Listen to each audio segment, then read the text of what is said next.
So, since you talk about love, have you ever felt not loved by some of your Iraqi students? Am I? Are you?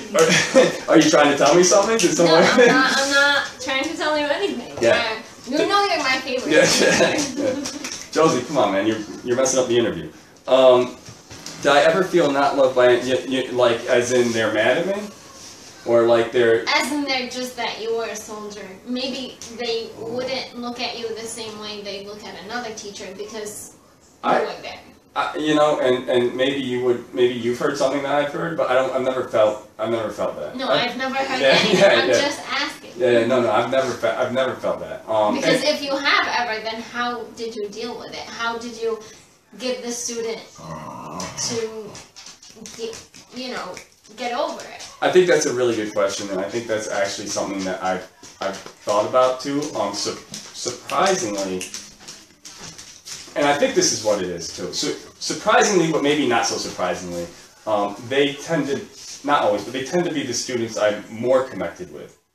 All right, they tend to be the students I'm closer to, and it's not so much because I feel like intuitively or instinctively, they kind of know. Like it's everyone was there, everyone was serving this role in that time, everyone's here now, and furthermore we had different experiences while we were there, but we were all there also. So that thing that I was saying earlier about feeling alone and feeling like you're not connected and feeling like no one really understands, you felt like you were on Mars, like it's a whole completely different landscape. They experienced the same thing the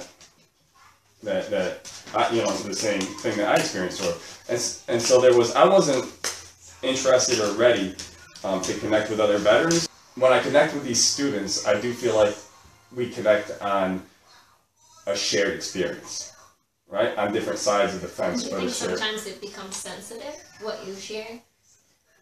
Because, of course, you're both are going to have different perspectives. Mm-hmm. So I probably have a different perspective of the war and what I lived through than you do. Sure. Because you were the guys with the big tanks and the helicopters, and we had nothing. Sure. And what the country's military had, a lot of the civilians had nothing of. Sure. Probably most of us had nothing of. Right. So it becomes sensitive, and how would you deal with that sensitivity? Not to, maybe do you watch the words that you say to them?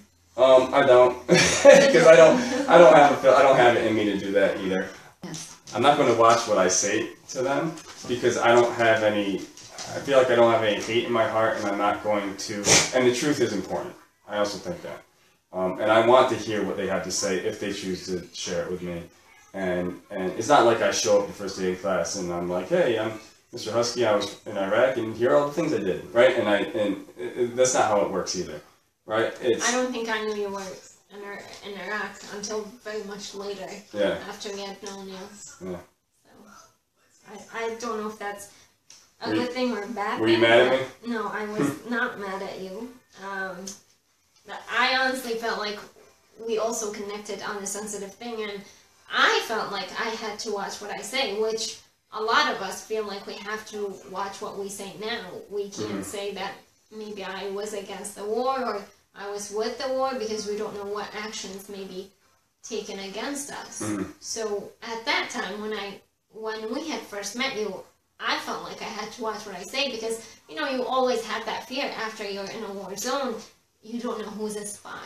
I'm not saying that you are, but you don't know what people are going to tell on you. And especially as kids, your parents tell you, don't say anything, don't touch anything. So you have that fear grown in you. And I felt like our relationship as a student-teacher was sensitive given where I come from and where you have been.